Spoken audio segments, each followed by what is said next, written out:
முதல்வர் மு.க. ஸ்டாலின் தன் குடும்பத்தின் வளர்ச்சியை பற்றி மட்டுமே யோசிப்பதாக முன்னாள் அமைச்சர் செல்லூர் ராஜு குற்றம் சாட்டியுள்ளார். மக்கள் இன்றைக்கு 2 ஆட்சியில் இருக்கிறார்கள்.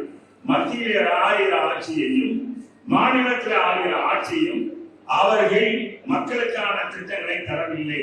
விலைவாசி ஏறி போயிருக்கு, பின்னி முட்டுகின்ற அளவுக்கு இருக்கு, சட்டம் ஒழுங்கு கேள்வி கூத்தாக இருக்கு, போதைப் பொருள் நடமாட்டம் இங்கே தமிழகத்திலே இருக்கு.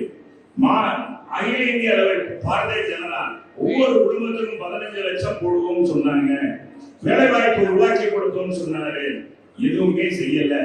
அந்த கட்சி இன்னைக்கு பாரதிய ஜனதா கார்பரேட் கம்பெனிகளுக்கு தான் உதவிகரமாக இருக்கு, ஏழைகளை பார்க்கவில்லை. இனி தமிழகத்தில் இருக்க கட்சி திராவிட முன்னேற்ற கழகம் இன்னைக்கு தமிழ் மக்களை பார்க்கவில்லை.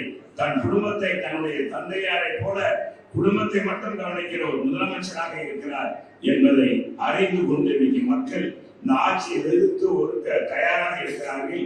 எனவே வழக்கறிஞர் பெருமக்களே, வந்திருக்கிற ஜாம்பவான்களே, நீங்கள் இன்னும் வழக்கறிஞர்களை இன்னும் அதிகமாக சேருங்கள், நம்பிக்கையை ஊட்டுங்கள், உழைக்க இந்த இயக்கத்துக்கு உழைப்பை கொடுங்கள். உங்களுக்கு பதவி உயர்வை கொடுப்பதற்கு நாங்கெல்லாம் தூண்டுகோலாக உறுதுணையாக நிச்சயமாக இருப்போம். அறுதியிட்டு உள்ளிட்டு சொல்கிறேன். இந்த மதுரையிலே இன்னைக்கு வழக்கறிஞர்களுடைய பயிற்சி பற்றை தொடங்கியிருக்கு.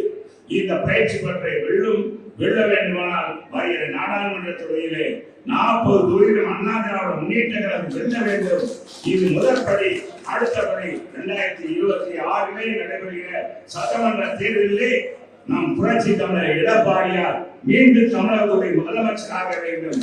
புரட்சி தலைவர் அம்மாவுடைய ஆட்சி அமர உங்களுடைய ஒத்துழைப்பு தாரின் கேட்டு வாய்ப்புக்கு நன்றி கூறி செய்திகளை உள்ளது உள்ளபடி தெரிந்து கொள்ள ரெஃப்ளெக்ட் நியூஸை சப்ஸ்கிரைப் பண்ணுங்க.